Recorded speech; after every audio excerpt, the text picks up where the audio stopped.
नमस्ते। नयाँ YouTube channel news and भ्युजमा यहाँहरूलाई हार्दिक स्वागत गर्न चाहन्छु। आजबाट मैले नयाँ YouTube channel news and views नामक एउटा च्यानल खोलेको छु, जुन च्यानलमा मैले विभिन्न समाचारहरू, मिम्सहरू, फनी भिडियोहरू लगायत मुभी, सङ्ग्स एन्ड मुभी टेलरहरू लगायतका सम्पूर्ण कुराहरूलाई ती भिडियोहरूमा रियाक्सन गर्नेछु र म आफ्ना भ्यूहरू पनि र आफ्ना पोइन्ट अफ भ्यूहरू पनि सो भिडियोमाथिका पोइन्ट अफ भ्यूहरू पनि मैले तपाईहरु माझमा राख्नेछु। यसैका लागि मैले आजबाट यो च्यानलको सुरुवात गरेको छु। सुरुवातमा छु। तपाईहरुले सब्स्क्राइब गरेर मलाई साथ दिनुहुनेछ। भिडियोलाई लाइक गरिदिनु होला। यदि नयाँ च्यानल सुरु गरेको हुनाले तपाईहरु देख्नुहुने महानुभावहरूले सल्लाह सुझाव पनि व्यक्त गरिदिनु होला, जसले गर्दाखेरि मैले आगामी दिनहरुमा भिडियोलाई अझ गुणस्तरीय र तपाईहरु माझमा इन्ट्रेस्टिङ भिडियोहरू सधैं उपलब्ध गराउन सकौं, त्यसका लागि सल्लाह सुझावहरू दिँदै गर्नु होला। आज मैले जुन भिडियोमा रियाक्सन गर्न गइरहेको छु, सो भिडियोमा चाहिँ नि यो वर्ल्डमा हिन्दू पपुलेसन कति छ सोको बारेमा यो भिडियोमा जानकारी गराइएको छ र यो भिडियो सँगसँगै म तपाईहरुलाई अन्त्यमा मेरो धारणा पनि व्यक्त गर्नेछु। सो स्टे ट्युन अनि च्यानललाई सब्स्क्राइब गरिदिनु होला, भिडियोलाई लाइक गरिदिनु होला। आउनुस् पहिला भिडियो हेरौं, त्यसपछि अन्त्यमा म कुरा गर्नेछु।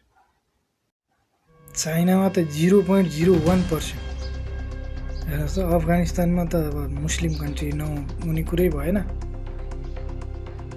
मलाई चाहिँ के लाग्छ भने नेपाल नै फर्स्ट हुनुपर्छ, किनभने नेपालमा समथिङ 82% जति चाहिँ पपुलेसनहरु हिन्दू धर्म मान्ने छन्। त्यसपछि इन्डिया होला, तेस्रोमा के हुन सक्छ? गेस गर्दै गर्नुस् है, गेस गर्दै गर्नुस्।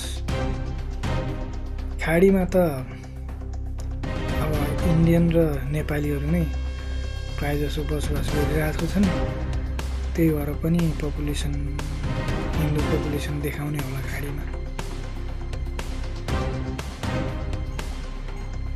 अफगानिस्तानमा पहिला त हाम्रो महाभारतको पालामा गान्धारी भन्ने महारानी त त्यही अफगानिस्तानको कान्धारबाट आएका भन्ने चाहिँ किम्वदन्ती छ। किम्वदन्ती भन्दा पनि महाभारतमा त पुस्तकमै लेख्या गान्धारी भन्ने चाहिँ दशरथकी छोरी, दशरथकी बुढी, उसलाई चाहिँ त कन्धारबाट ल्याएर नि त, कन्धार त अहिले अफगानिस्तानमा छ हैन, तर पनि अब त्यही हो।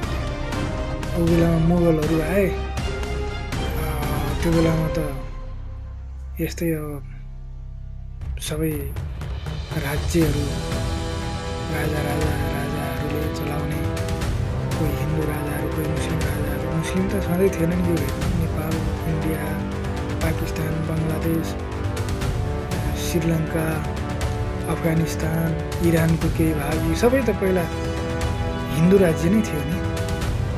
पछि अब टर्कीबाट, यता कजाकिस्तान, यतातिरबाट चाहिँ मुगलहरू यिनीहरू आएर अनि कोहीलाई कन्भर्ट गराएर जबरजस्ती मुस्लिम बन्न लगाएर मुस्लिमहरूको पपुलेसन बढी भएको त हिस्ट्रीमा त त्यही देखाउँछ। हिस्ट्रीलाई मान्दैन भने त के भन्नु। यसमा फेरि नन हिन्दूहरूलाई चाहिँ चित्त दुख्ला। हाम्रो यो साउथ इन्डियामा चाहिँ नि, साउथ एसियन यो देशहरूमा चाहिँ मेन मुसलमान भनेको त अरबीहरू त हो नि।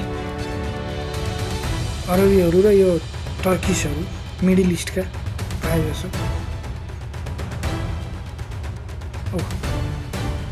मैले भनेकै हो नि, थर्डमा त फिजी रहेछ है, इन्डिया सेकेन्ड, फर्स्ट नेपाल। देख्नुभयो हजुर।